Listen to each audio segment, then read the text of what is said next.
Hello everyone, welcome to Raja tech TV YouTube channel. ఈ వీడియోలో దేశవ్యాప్తంగా రైల్వే ప్రయాణికులకు సంబంధించి రైల్వే శాఖ ప్రయాణికులకు కీలక మార్పులు మార్గదర్శకాలు తీసుకొచ్చింది.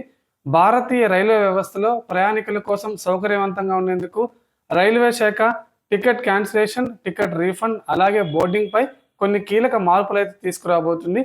ఇక ఈ రూల్స్ మనకి ఏప్రిల్ నెల నుంచి అమల్లోకి వచ్చేసాయి. రైల్వే ప్రయాణికుల సౌకర్యార్థం కోసం కేంద్ర ప్రభుత్వం విప్లవాత్మక మార్పులకు శ్రీకారం చుట్టింది. ఈ కొత్త రూల్స్తో రైల్వే ప్రయాణికులకు పారదర్శకంగా, మరింత సులభతరంగా రైలు ప్రయాణం చేరువ కానుంది. ఇప్పటికే మనకి దేశవ్యాప్తంగా నిత్యం రోజు లక్షలాది మంది రైల్వే తన ప్రయాణికులకు గమ్యస్థానాలకు చేరుస్తుంది. ఈ నేపథ్యంలో భారతీయ railway train ticket cancellation, refund, అలాగే బోర్డింగ్ స్టేషన్స్ పై కొన్ని కీలక మార్పులు తీసుకొచ్చింది. ఆ రూల్స్ ఏంటో ఈ వీడియోలో తెలుసుకుందాం.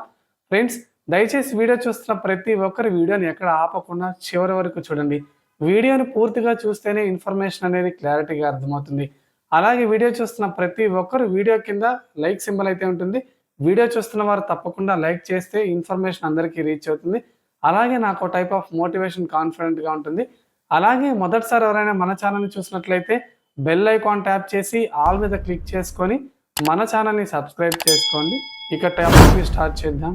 ఇప్పటి వరకు రైల్వే నిబంధనల ప్రకారం రైలు బయలుదేరడానికి 45 గంటల ముందు నుంచి మాత్రమే రీఫండ్ స్లాట్లు లెక్కించేవారు. అయితే కొత్త రూల్స్ ప్రకారం ఈ సమయాన్ని 72 గంటలకు పొడిగించారు.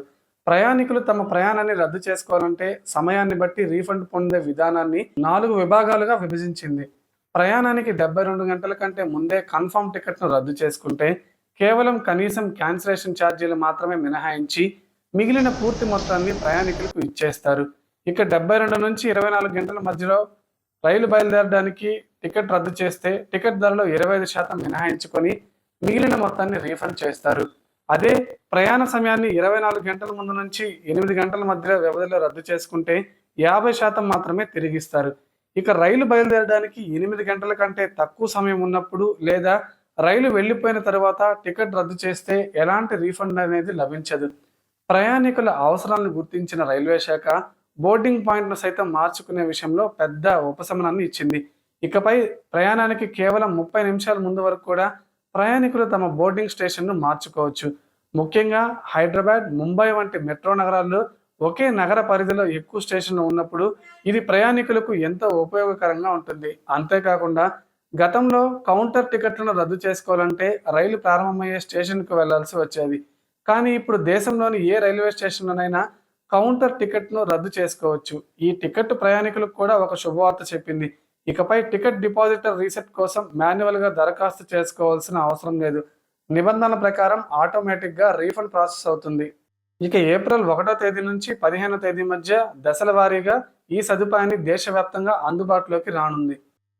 ఇక బోర్డింగ్ పాయింట్కి సంబంధించిన సవరించిన నిబంధనల ప్రకారం ఎక్కాల్సిన రైల్వే స్టేషన్ పేరు ఇకపై ఫస్ట్ చార్ట్లో కనిపించదు.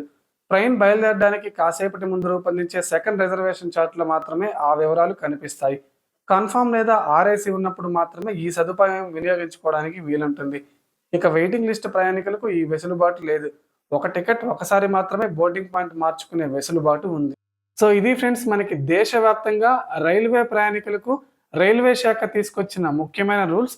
మీరు ఎక్కువగా ఏ ట్రైన్లో ఎక్కువగా టికెట్స్ బుక్ చేసి జర్నీ చేస్తారు, అలాగే ఎప్పుడైనా మీరు బోర్డింగ్ స్టేషన్ టికెట్లో మార్చుకున్నారనే అంశాన్ని కింద కామెంట్ సెక్షన్లో కామెంట్ చేయండి. ఈ వీడియోని లైక్ చేసి మన ఛానల్ని సపోర్ట్ చేయండి.